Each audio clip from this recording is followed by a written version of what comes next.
इंदौर के कपल राजा और सोनम 13 दिन बाद भी सोनम का कोई अता पता नहीं है। दूसरी तरफ हनीमून मनाने के लिए यह कपल जब शिलोंग पहुंचा मेघालय की, तो वहां पर ये अपनी जीवन की आगामी तैयारी को लेकर चर्चा कर रहा था। लेकिन 23 मई के बाद जब एक आखिरी फोन कॉल अपने सास के साथ सोनम ने की, तो उसके बाद जैसे ही कॉल डिस्कनेक्ट हुआ तो फिर दोबारा कभी जुड़ नहीं पाया। सोनम को लेकर अब नई नई चीजें आ रही हैं। इस बीच पति राजा कफन में लिपटकर इंदौर पहुंचे और वहीं पर उनका अंतिम संस्कार किया गया। लेकिन पत्नी सोनम को लेकर अभी तक कोई जानकारी नहीं आ पाई। इस मामले में आरोप लग रहा है कि मेघालय की पुलिस पूरी तरीके से नाकाम दिखाई दी। शुरुआती टाल मटोल के बाद जब छानबीन की जाती है तो उसके बाद हाथ कुछ नहीं आता, सिवाय एक जैकेट के और एक नारियल काटने वाले हथियार के, जो बिल्कुल नया था। इसी नारियल काटने वाले हथियार के साथ कहा जा रहा है कि राजा की हत्या की गई थी, यानी राजा को तड़पा कर मारा गया था। लेकिन इसके बाद पत्नी सोनम कहां गई, कुछ भी पता नहीं। अब एक नई थ्योरी आई है। परिवार का आरोप है कि सोनम बांग्लादेश में होगी, और यह थ्योरी किसी हद तक सही भी लगती है। परिवार के विपिन रघुवंशी, जो राजा के भाई हैं, उनका कहना है कि सोनम को लेकर जब हमने स्थानीय लोगों से बातचीत की तो कुछ हमें पता चला, और उसमें कुछ ऐसी भी जानकारी है कि जब भी कोई नया कपल हनीमून के लिए वहां पर पहुंचता है तो उसमें लड़की को किडनैप कर लिया जाता है, और किडनैप करने वाले कोई और नहीं बल्कि बांग्लादेशी होते हैं। इनका एक ग्रुप है जो किडनैप करता है, और जो कि नजदीक में ही बॉर्डर पड़ता है, वहां से ये लेकर सीधा बांग्लादेश पहुंच जाते हैं और पति यानी लड़के की हत्या कर देते हैं। इसके साथ ही राजा के साथ ठीक वही हुआ जिस तरीके का विपिन अंदेशा जता रहे थे, यानी उनके साथ जो छीना झपटी हुई, उनकी सोने की चेन, हीरे की ब्रेसलेट, इसके अलावा जो नकदी, वॉलेट, ये सब कुछ उठा ले गए। छोड़ा क्या था? एक स्मार्ट वॉच जो उनकी कलाई पर बंधी हुई थी। राजा की लाश बुरी तरीके से सड़ चुकी थी। अब पत्नी को लेकर जो सवालिया निशान खड़े हो रहे हैं, पुलिस पर खड़े हो रहे हैं, प्रशासन पर खड़े हो रहे हैं, सरकार पर खड़े हो रहे हैं। विपिन का कहना है कि जो मेघालय की पुलिस है, सरकार है, वो कुछ छिपा रही है। तो सवाल यह है कि क्या मेघालय पुलिस को बांग्लादेश वाले एंगल के बारे में पता है? अगर विपिन की बात को सही समझा जाए तो अगर हम मैप पर आपको दिखाने की कोशिश करेंगे तो आप देख पाएंगे कि आखिर यहां से कितनी दूरी पर, यानी जो शिपारा होम स्टे है, वहां से बांग्लादेश सीमा की दूरी कितनी है, जो बांग्लादेश का सबसे सटा हुआ इलाका है, समीप का इलाका है, वो कितनी दूर पर है। अब हम आपको गूगल मैप के जरिए ये समझाने की कोशिश करेंगे और हम भी जानेंगे कि आखिर कितनी दूरी पर ये इलाका पड़ेगा, और क्या सोनम को यहीं से किडनैप करके इसी रास्ते से ले जाया गया होगा, क्योंकि रास्ता बहुत ज्यादा जंगलों का रास्ता है। बांग्लादेश का जो सबसे समीप का इलाका है भोलागंज है, तो उसको लेकर जो थ्योरी चल रही है कि क्या उसी रास्ते सोनम को ले जाया गया, क्योंकि सोनम का कुछ अता पता नहीं है। ये केवल एक थ्योरी नहीं है, बल्कि अगर इस लेवल पर जांच भी की जाए तो शायद हो सकता है कि पुलिस को ज्यादातर मदद मिल पाए। और जो विपिन कह रहे हैं कि पुलिस कुछ छिपा रही है, तो क्या पुलिस ही बांग्लादेश वाला मैटर जो है वो छिपा रही है? उससे पहले मैं विपिन की एक बात को कोट करूंगा। विपिन कह रहे हैं कि पार्किंग ऐड है जो सालों पहले बंद हो चुका है, लेकिन वहां पर सीसीटीवी तक नहीं लगाया गया, वहां पर कोई पुलिस वाला तैनात नहीं है, सुरक्षा कर्मी नहीं तैनात है। और ये पार्किंग ऐड जिसकी बात की जा रही है, ये डबल डेकर का एक इलाका है, वहीं से ठीक 4 से 5 किलोमीटर के बाद पड़ता है।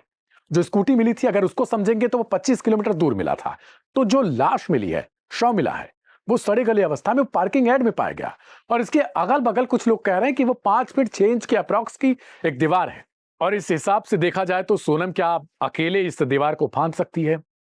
अगर सोनम का कुछ पता नहीं चल रहा है तो फिर आखिरकार ये केस सॉल्व कैसे होगा? अब हम आपको सीधे वो मैप वाला जो रास्ता है जिसको लेकर जिक्र कर रहे हैं विपिन के भाई, उसको आप भी गौर से देखिएगा और पूरा वीडियो देखिएगा, ताकि आपको समझ में आ सके कि क्या इसी रास्ते से सोनम को किडनैप किया गया होगा, अगवा किया गया होगा।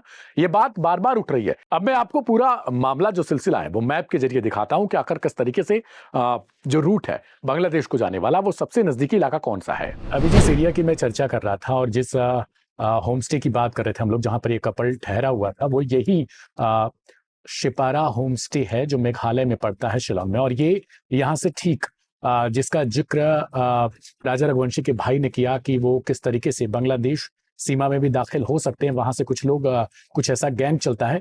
तो अगर हम लोकेशन पर देखें गूगल पर, तो ये जो बांग्लादेश सीमा है उसमें भोलागंज एक बाजार पड़ता है। ये मैं आपको इलाका दिखा रहा हूँ, भोलागंज बाजार ये पड़ता है पूरा मेघालय में। और इसके ठीक नीचे जब हम जाएंगे, भोलागंज बाजार अगर आप देखेंगे तो ये आपको दिख रहा होगा कि ये मेघालय में दिख रहा है। और इसके ठीक नीचे जैसे ही हम जाते हैं, यहाँ से आपको दिखने लगेगा कि बांग्लादेश की सीमा जो है वो शुरू हो चुकी है। और तकरीबन कुछ ऐसी सीमा का भी जिक्र किया जा रहा है कुछ दूरी तक, जहाँ पे फेंसिंग जिसको लेकर कहा जा रहा है कि वो बाढ़ लगाए नहीं गए हैं। और ये वही इलाका है जहां से बांग्लादेश में दाखिल होने के लिए बहुत ज्यादा कम समय लगता है। अप्रॉक्स ये 46 किलोमीटर के डिस्टेंस दिखा रही है। और अगर मैं मैप पे आपको ठीक से दिखा सकूं तो ये आपको करीब करीब 40 से 42 किलोमीटर के बाद ये एरिया जो बांग्लादेश की है वो शुरू हो जाती है अकॉर्डिंग टू गूगल मैप।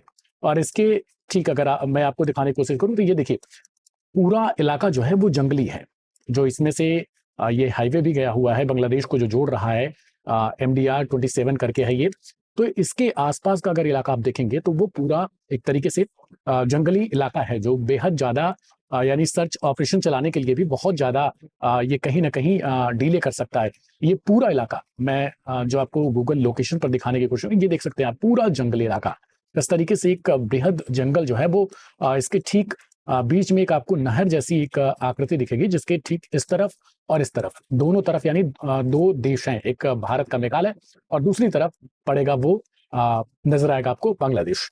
तो ये पूरी तरीके से अगर सीमा आप देखेंगे तो मैंने पहले ही जिक्र किया कि इसको लेकर राजा रघुवंशी के भाई कह रहे हैं कि वो किस तरीके से सोनम जो है उसको शायद हो सकता है कि बांग्लादेश के जो कुछ गैंग हैं, कुछ ऐसे एक्टिव ग्रुप है जो शायद उनको किडनैप करके बांग्लादेश लेकर दाखिल हो गया हो।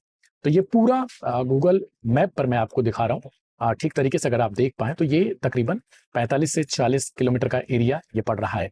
ये जो नेशनल हाईवे है इसके अकॉर्डिंग ये 1 घंटे 54 मिनट अप्रोक्सीमेटली जो गूगल दिखा रहा है उसके मुताबिक अगर हम 2 व्हीलर से यात्रा करने की कोशिश करेंगे तो वो 2 घंटे में ये पूरा हो जाएगा। और ये पूरा मैप के अकॉर्डिंग ही मैं आपको दिखा रहा हूँ। हालांकि ये कयासबाजी है, इसको मैं वेरीफाई नहीं कर रहा या फिर लाइव हिंदुस्तान इसको वेरीफाई नहीं कर रहा है। ये राजा रघुवंशी के जो भाई हैं उनके अकॉर्डिंग ये चीजें मैंने आपको फिलहाल बताई है।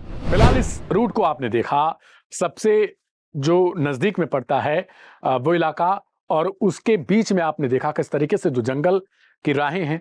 और कहा तो ये जा रहा है कि बांग्लादेश से सटी सीमाओं पर जो बाढ़ है वो उसका काम हो चुका है, लेकिन कुछ इलाके शायद 50 या फिर अगर जो इन्फॉर्मेशन कई चैनलों पर है, कुछ कुछ रिपोर्ट्स पे है, उसके मुताबिक अगर देखा जाए तो तकरीबन 50 के आसपास किलोमीटर कम बचता है, जिस पर अभी तक ये जो बाढ़ है वो उसका काम पूरा नहीं हो पाया है। और यहां से धर्राटे से ये लोग जाते हैं। तो क्या सोनम को बांग्लादेश ले जाया गया है? फिलहाल आप क्या सोचते हैं इस थियरी को लेकर, उसे कमेंट बॉक्स में बताइएगा। अगर आप इस थियरी पर आपको भी कुछ पता है तो उसे जरूर लिखिएगा। मेरा नाम है दिव्यांशु, मिलेंगे किसी और एपिसोड में किसी नए वीडियो के साथ। तब तक के लिए नमस्कार, शुक्रिया।